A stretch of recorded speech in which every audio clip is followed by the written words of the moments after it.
council members. Ms. Becky?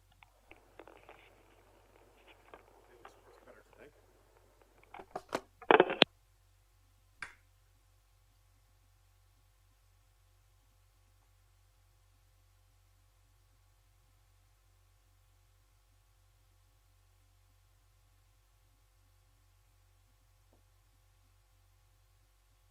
I never was able to find out where my Uncle Mike Caruso was from. My Uncle Mike married my dad's sister. He only has one daughter left that's still living, and she's not all there. I mean, there's so many Carusos in Italy. Yeah.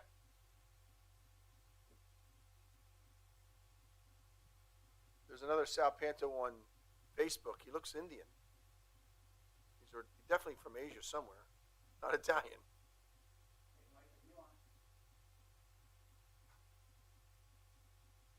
Mike Krell, are you on?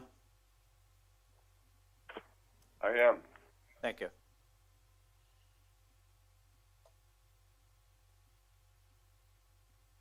Jim Edinger, Jim Edgar's on.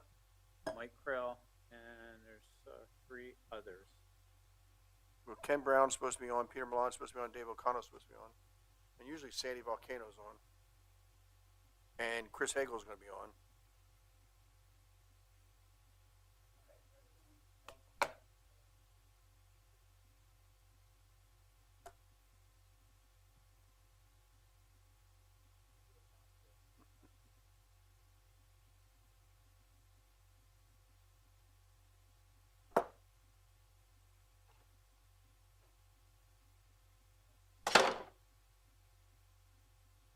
These are not the kind that you. The one I have in my car is much better to wear around your neck.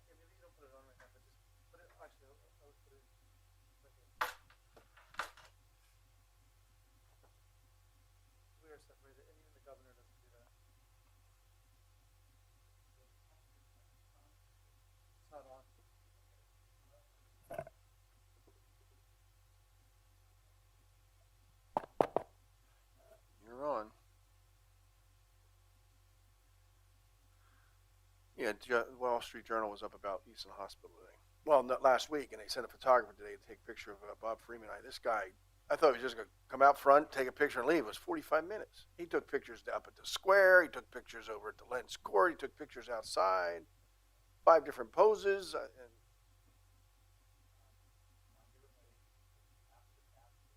oh, yeah.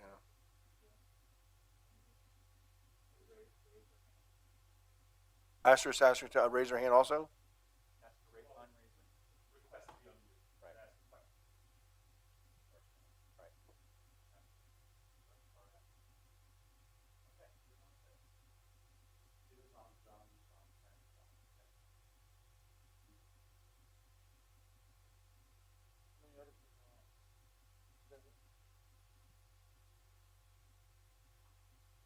You said Krill, Stephen, and who?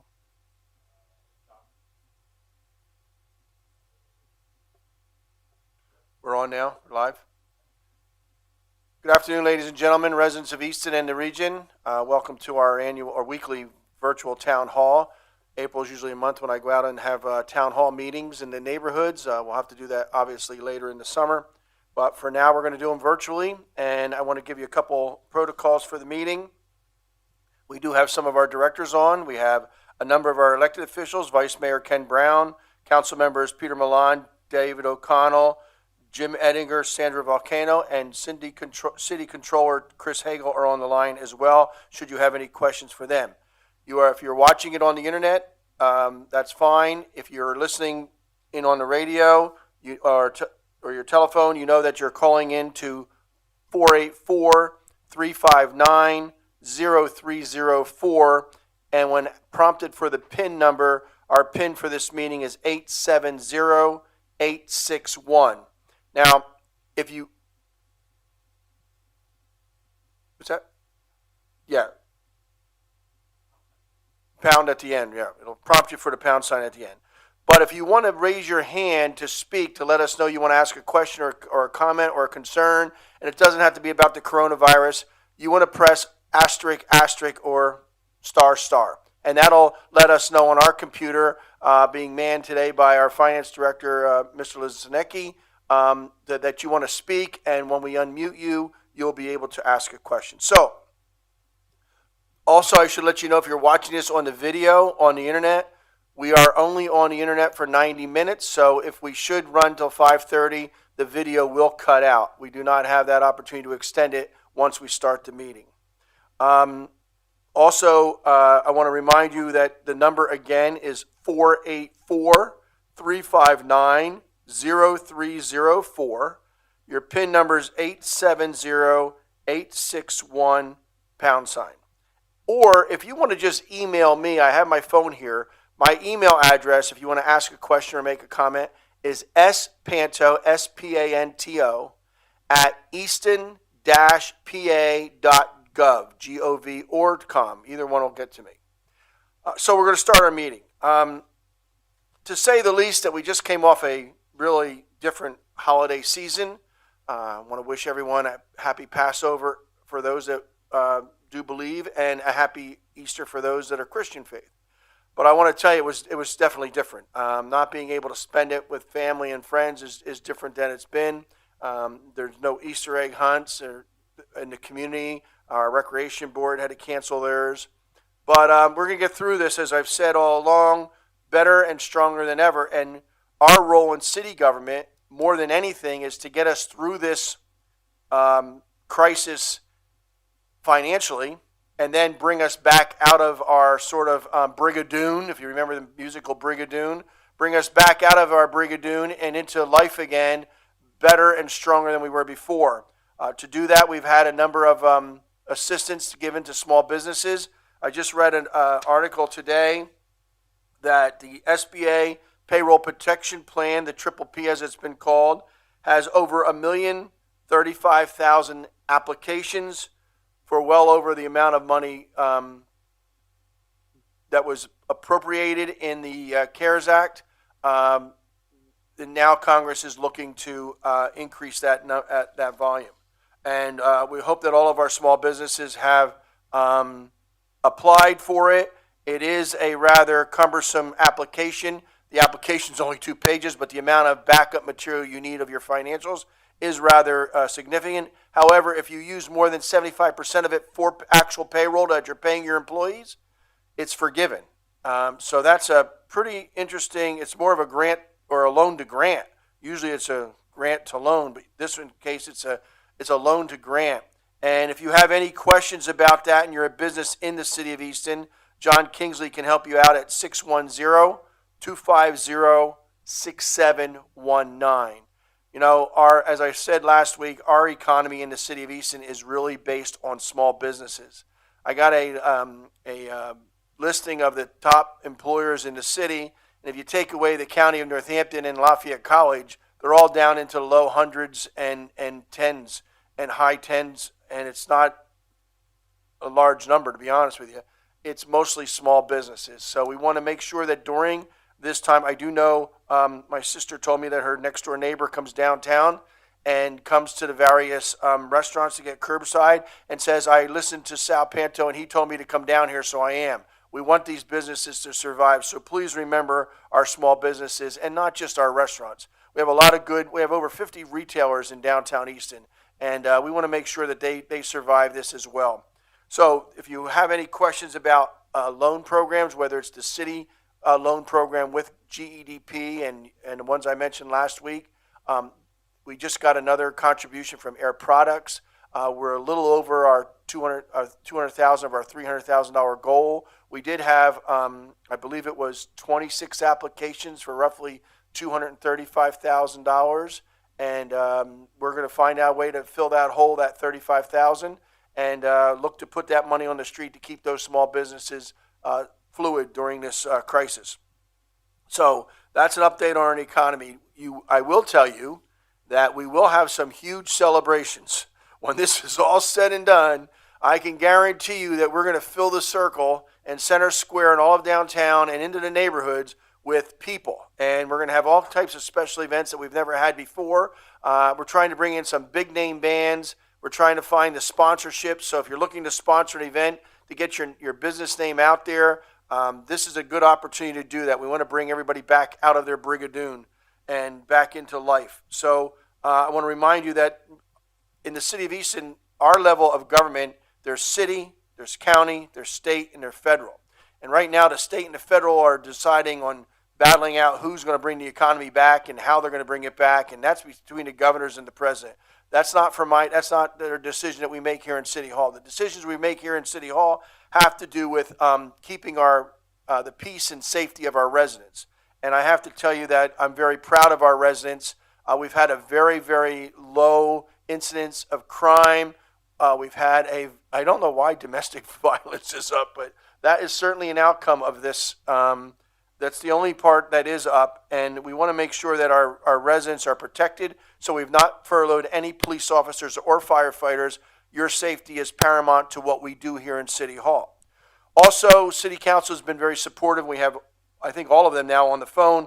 They're very supportive of what we're doing, and I want to let you know that the 81 employees that were furloughed last week, it's been very quiet in our city, and I don't like it. The activity that our employees provide is service to our community, and we want to bring them back as soon as possible. So we'll talk about that, possibly if there's any questions, but our goal is to bring them back as soon as possible.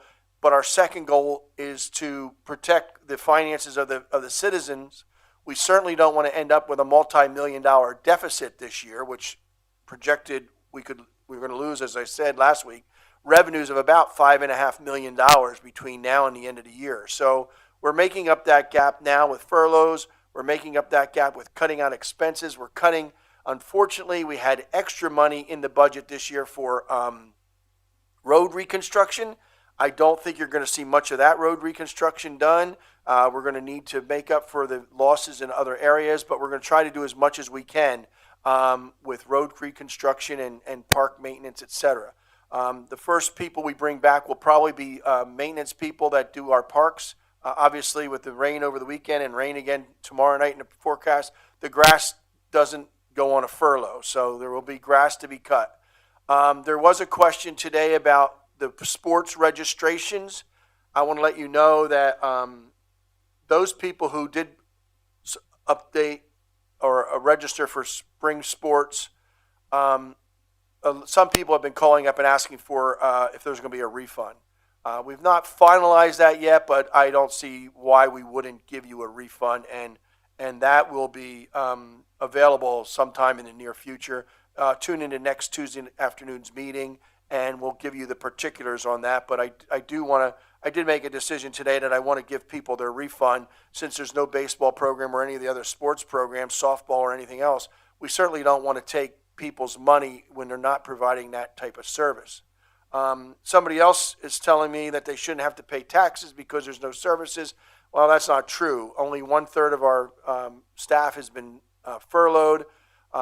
As I said, the city of Easton collects about $8 million in real estate tax. Our police and fire department budgets, just those two budgets, are $19 million of our $30 million general fund budget. So there are other things going on. Wastewater treatment plant, that facility down there, obviously the water has to be treated before it goes back into the river. We can't allow that. I would never allow that to just shut down and have untreated water, septic sewage going into the rivers. In our waterways. We want to keep them clean, so that still continues, and a number of other services. But again, I'll remind you that 484-359-0304 is our phone number. Our PIN number is 870-861 #, and as I said, if you want to send me an email while we're talking, you can certainly do that at spanto@easton-pa.gov.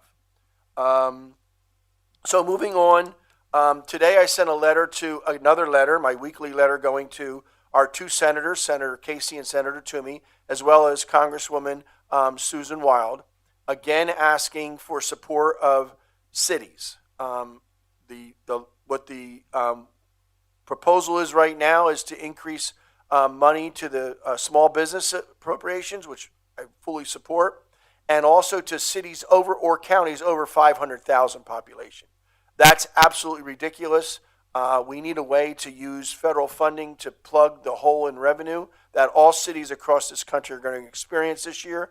We're asking that they give us an additional community development block grant fund based on that formula, which was established in 1974. It works really well. It gets money out on the street rather than going through the state. You know, Governor Wolf has done a great job of keeping us up to date on where we are with this coronavirus. You know that the eastern side of our border, obviously bordering New Jersey and New York, is where the heaviest concentration is, other than out in Pittsburgh and Allegheny County. So when the governor has not done what they did in New Jersey, Governor Murphy has done a great job of saying all people outside and going into stores must wear masks. This is a protection of other people, not just yourself. And we got to stop the spread and flatten the curve. And that's one of the easiest way to do it, is to put a mask on. And I tell you, there's people out there in this community that are making masks every day. So if you need a mask and you don't have one, just send me an email at spanto@easton-pa.gov, and you're going to get, we'll put you in with the group that Armin Elliott's working with, Mask the Lehigh Valley or something. There's over 2,000 volunteers making masks. And I get calls every day from people who are looking to donate and contribute to the PPE problem. But getting back to local government, our role in this coronavirus is really taking the state lead and then the county lead. Someone asked me, why doesn't the city have a health bureau? We do have a health department, but it's not a state-certified health department like Bethlehem and Allentown. And frankly, we use Bethlehem and Allentown for many, many different things that we would use. We get more of our assistance from them than we do from the state. But anything we need at the state level, we can ask for. Our health officer in the city does primarily food and unkept properties and livable spaces, but we are available to utilize the state or the Bethlehem and Allentown. They've been very cooperative. Yesterday's examples of high winds and fallen trees is an example of what it's like to have 81 people furloughed. I do know that most of the streets were opened up, certainly not as quickly as we'd like to, but those that are still closed, like the 300 block of Davis Street earlier this morning, we're waiting on Med Ed. I mean, they had a lot more territory and they had a lot more fallen trees with wires down. When there are wires in the ground, please don't go near the wires. Stay away. We'll call the utility company. Once they take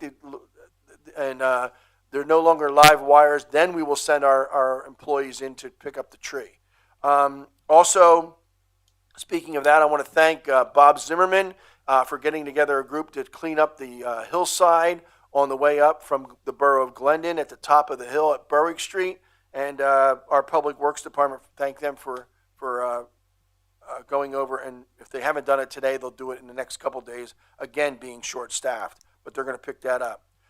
Chief Krill also told me today that thanks to Lafayette College, we've established 2 isolation houses for first responders.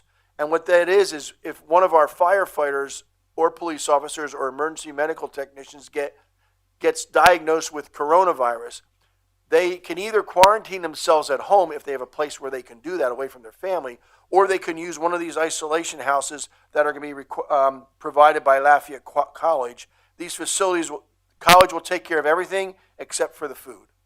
All right, so that's really, we want to thank the college for that. Also, in light of the fact that in our model, our financial model, we don't have this economy opening back up until the end of May. So I do want to let you know that we're going to move some of our additional real estate taxes, our quarterly taxes, instead of being due, the group that's due May 7th will now go to July 1st. The group that's due July 7th will now go to September 1st. And the payment that's due September 7th will go to November 1st. So we're trying to delay as much as we can to help our residents. Also, if you're a business and need to file quarterly business privilege tax, we want to let you know that the April 30th date has been moved to June 30th. The July 31st date has been moved to September 30th. And the October 31 date has been moved to the end of the year, 12/31.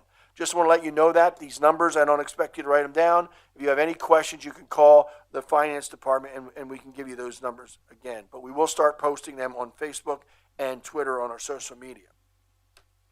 As I said, even with the furloughs, we've also looked at the expense side of our budget, cutting out as much as we possibly can from the expense side. And right now, we have this down to about, Louis, I think you said 1.7 to $2 million, about around there. So it's between 1.7 and $2 million, which means we still have a long way to go. But our assurance is that we're going to do that. All of the economic development projects that we know of in the city are still on target to start when construction is allowed to start. That includes Heritage Building, the Lafayette College's buildings, the Commodore, and other work throughout the city that we haven't even mentioned yet, including the Benner property. So those are all scheduled to start, and the 4th Street Garage, that is still scheduled to start, provided, of course, we need to get the economy back open. Now, there are 2 projects that, and I know Melissa Steris is going to call in a little while to talk about the project on McCartney Street.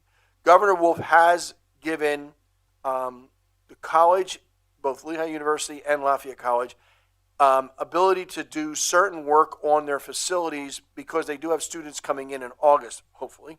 And I also know that Hearst Publishing is asking for a waiver to shore up and secure the building across from City Hall, the old Heritage Lanes building. That was flooded so much from the rains yesterday that they had to pump out the lower levels, the basement, et cetera. So they're looking to, obviously they can't reopen and start construction again, but they're asking for some weather-related construction abilities. So again, I'll remind the public that's listening. Last week we had over 538 listeners on the website, and over 83 people that phoned in. So thank you for that type of cooperation and interest in what's going on. Again, the 4 areas that are affected the most in our city is the amusement tax, the casino money, the parking revenue, and the earned income tax. Right now, my last figure was over 2,200 people in the city have been laid off from work and are on unemployment. So when they reopen the economy, it's really great. I want to give Governor Wolf and Governor Cuomo credit for pulling now 6 states together in the Northeast: Pennsylvania, New York, New Jersey, Delaware, Rhode Island, Connecticut, and now even Massachusetts. Pulling them together to say we're going to come up with a plan to reopen the economy of the Northeast region, which is a huge region, obviously, and it's also over half the cases of coronavirus in the country. That's really great, but I have a feeling that our economy is going to be slowed and open up very slowly because of our close proximity to New Jersey and New York, obviously the epicenter of the coronavirus, COVID-19. 2 things that we're going to need, according to our chief, when we do open up the economy, is going to want mass testing, obviously to make sure we know that it is really flattened and that there aren't people out there that are carrying even though they don't have the symptoms, they may be carrying the coronavirus. And a pod, the POD, which is point of dispensing for vaccines when they become available. We're hoping that the volume of vaccinations that are going to be needed is going to be really large, so we're going to be looking for pods.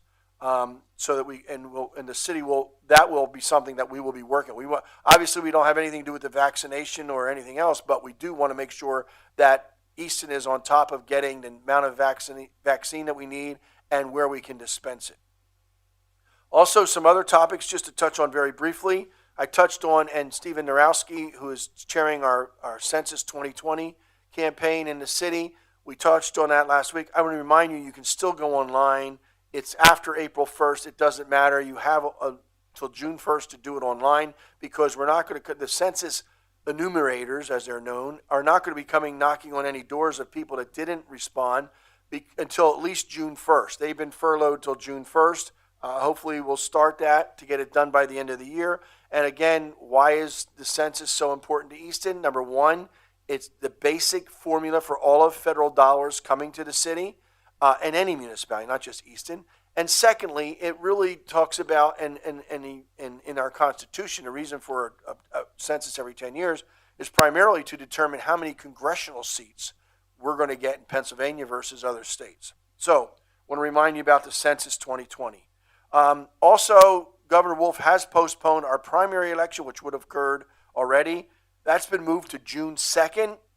Again, we'll see. And we'll see whether it's going to be mail-in only or visits to the polling places. But obviously, that is somewhat of a silent point anymore because we really come down to two presumptive candidates, former Vice President Joe Biden and current President Donald Trump. So it's, again, one of the reasons why I feel strongly that Pennsylvania should move our primary up even more than just April. I'd like to be in the end of March because then we have some reason to make a choice in the primary elections, whether it be Democrat or Republican. Last thing, I know, I'll publicly apologize right now for myself getting awakened and everyone else in the area on early Saturday morning at 3:30 a.m. Please don't ask me why the National Weather Service decided to alert everyone at 3:30 in the morning. I don't know. Our Eastern Alert system is not only our alerts, but it's tied to national, like Amber Alert and the National Weather Service. Many people called me and emailed me over the weekend. I had over 100 phone calls in my office on Monday when I took them off the message. If you left your phone number, I was able to give it to the IT department, and we were able to take your phone number off. However, the vast majority of you called after making some really nasty remarks, which I didn't disagree with. You didn't give me your phone number. You didn't leave the phone number. So if you want to be discontinued, I would tell you that we are working on the National Weather Service. We're going to whittle down what types of emergency alerts you're going to get. We're not going to probably do the high wind advisories or all of them, but we certainly want to let you know if there's a tornado, even in the middle of the night, as you saw the damage that took place down south and out west. I mean, these tornadoes are wicked, and certainly we want to let you know when there's a tornado in the area. So we're going to try to streamline that a little bit more. The last thing we want to do with Eastern Alert is make it a cry wolf. We don't want to use it for that. We use it as sparingly as we can, but most of the alerts you're getting right now, like we got another one today from the National Weather Service on the Nixle portion, those that are signed up for Nixle, about wind advisory. A wind advisory is one thing, a tornado is another. A freezing temperature is one thing if we were an agricultural community. Obviously, we might lose some flowers, but gosh, most of my spring flowers were up and gone already before we even got a frost. So I do want to apologize for Eastern Alert. It is a good system. I want you to know that we heard you loud and clear and didn't have to even hear you because we all got them ourselves at City Hall at our home. So Eastern Alert system is being retooled. Right now we've turned off the National Weather Service prompts, and you won't get them on Eastern Alert. You'll still get them somewhat on the Nixle, but if there's a way that we can have National Weather Service themselves prioritize their alerts, would be great. So, I want to thank you all again. Oh, I do want to mention, and not to, there is a local McDonald's in downtown Easton that did have an employee with coronavirus. They have deep cleaned and sanitized, that's right. Well, they probably sensitized their people, but they sanitized their facilities.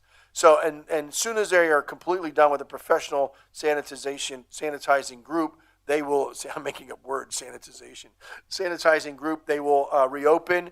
But I do want you to know, if you hear any rumor about that they're being cleaned, and they did report it to the city. So, are there any callers? Not yet? Okay, Louis, you have anything to update? Mayor, I think it may be good just to mention a couple items, specifically just to elaborate on some of the points that you made. Just calls in general, call volumes for fire and police are fairly low or steady. That's a good sign. That's a good sign for our emergency services personnel. Although, as you had mentioned, there is a slight uptick in domestic type of calls, but nevertheless, our calls are level right now. I believe we do have Chief Krill on the line, and one thing that I did want to explain to some of the callers anyway, there was a question last week about our role, the city's role in the pandemic, and really our role is to right now maintain our services, ensure that police and fire are able to function and maintain the peace, if you will, within the city. If the pandemic ever escalates to a level in which many individuals within the city are affected by the virus, that really turns on the city's role, changes it a little bit, because at that point we are most likely bringing in state and potentially national resources. So to that extent, one of the operational maneuvers that we conduct during the pandemic right now is identify an emergency coordinator for the city. That individual is the deputy chief of fire, who is communicating daily with not only the county, but the state, and receiving information from the federal government.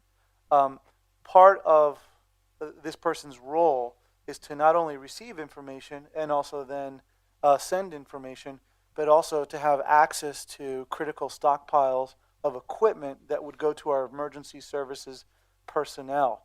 And I think there was some confusion last time, Mayor, in the role of city government, specifically our emergency services personnel, in what their function would be in case the virus starts affecting in mass quantity individual residents within the city.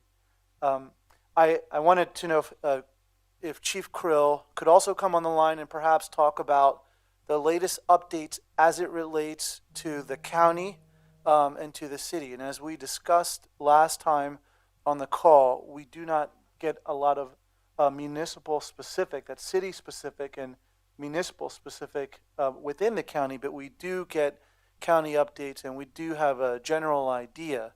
And I think it's important for the chief to provide this input here in this forum, so everyone else could hear what we're hearing. Now, we get our updates daily. We have operational meetings daily, which we talk about not only the daily updates that are coming from the different levels of government, but also we talk about operational issues. But I'm going to turn it over to Chief Krill right now.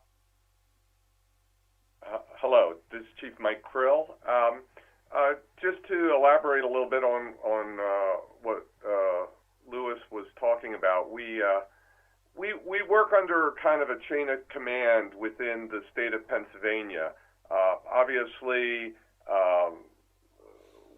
there's a larger infrastructure at the state level, another infrastructure at the county level, and then our level here as a local municipality.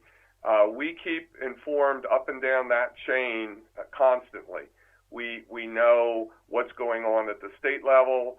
We report up the chain through the county to the state, so they know what's happening in Northampton County and in the city of Easton.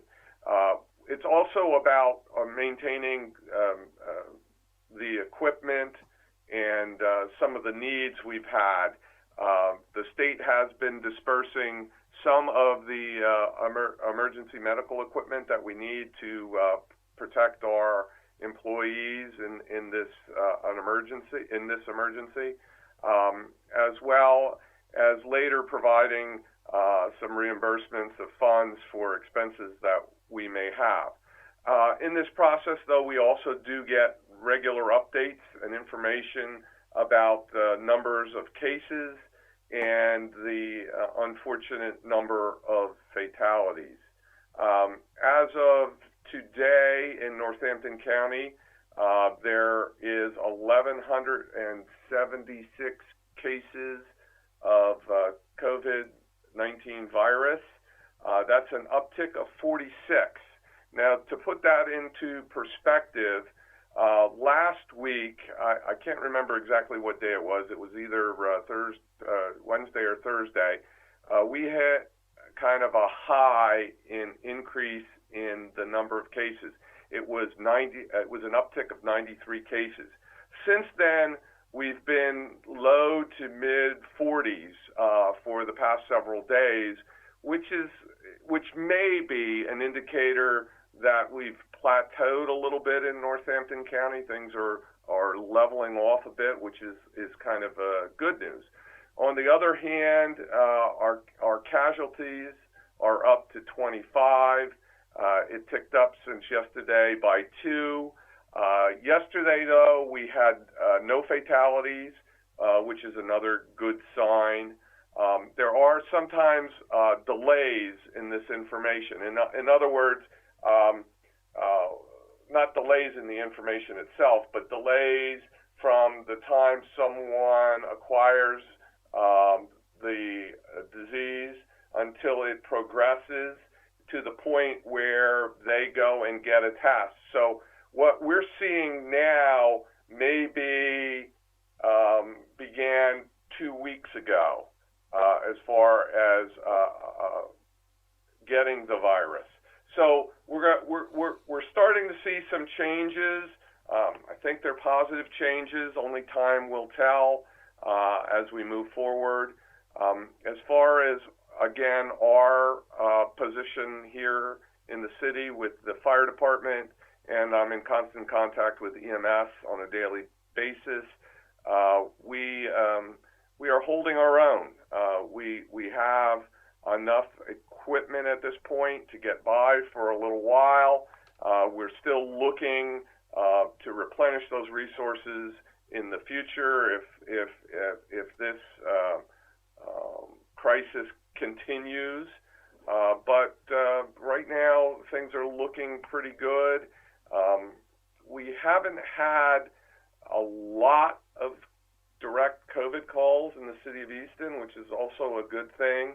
And hopefully we can maintain that. So that's about all I have. Thank you, Chief. Louis? Mayor, I think that's it, other than in the detail I gave you, that's the latest update, at least for the public.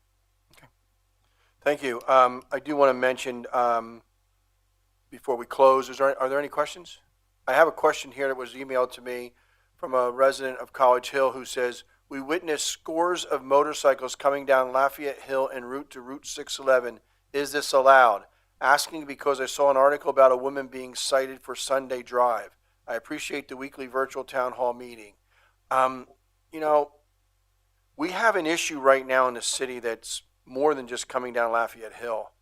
Motorcycles right now in these crotch rockets, as they're referred to sometimes, using Cemetery Curve and some of our streets. We had a fatality a week and a half ago on South Side, and the poor woman who was driving the SUV. I mean, obviously, the investigation's still ongoing, so I can't say much about it, but it's obvious that the motorcyclist was traveling at a very high rate of speed. So to Mrs. Thorpe here, Dorothy, I want to let you know that I'll let the chief know that this is happening. A lot of times, I mean, from my home, when Pam and I are sitting out, we can actually hear them downtown on 611 going below us, or actually over on 22. And you can hear them just roaring their engines. So motorcycles are becoming more and more, as a person who had a motorcycle for many years and rode motorcycles, we'll check it out. That's all I can tell you. The person who did get pulled over for her Sunday drive, that was unfortunate in my mind. In my mind, people will see me walking around, driving around town without my mask on, but when I get out of the car, I put it on. Although today, I did have a Wall Street Journal photographer come up to take a picture of Mr. Bob Freeman and I was outside without my mask on, and at least 2 people went by asked me where my mask was. Mayor, the chamber's trying to call in. Could you give out the directions again? Sure.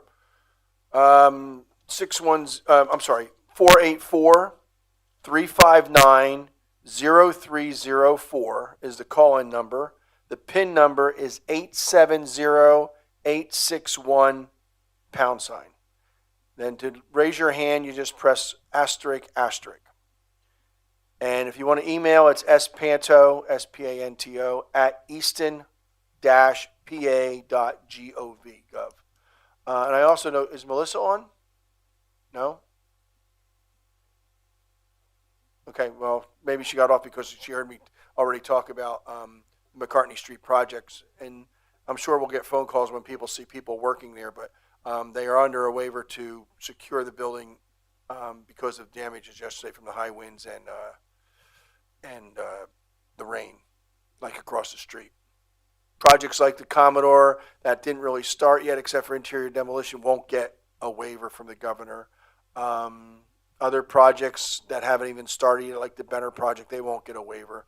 But projects that are under, I know the one on South Side Bethlehem, and that's going to house Lehigh University students, that has gotten a waiver because they have to be done by mid-August if students go back at that time. So, I see no other questions on no one's raised their hand. We're going to do this every Tuesday, at 4 o'clock. So tune in to the Easton website, easton-pa.gov, and there'll be a link right there for you to get onto the live stream. I want to thank Councilmember Brown, Milan, O'Connell, Ettinger, Volcano, and Controller Chris Hagel for being on the line.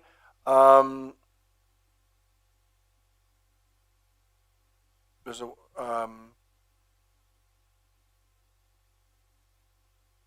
no one raised their hand. I want to thank them for being on the line. I also want to thank our directors for being on the line. And if you have any questions, City Hall is open. Give us a call, or better yet, I do have my private office open so I can hear the secretaries. Neither of our two people in our office they're both furloughed, so I try to hear the phone if it rings. If not, just send me an email at spanto@easton-pa.gov. Thank you all. Be safe. If you do go outside, I wish I could mandate that you wear a mask, but I can't. But I would suggest very strongly that you wear a mask whenever you're going to go outside and be around people. If you're just working in your yard, you don't need to wear a mask. Well, unless you're weeding or cutting grass or something, you don't want to get all in your lungs and your eyes. You might want to wear your personal protection equipment for that. But until next Tuesday, thank you all. Be safe, be healthy, and God bless.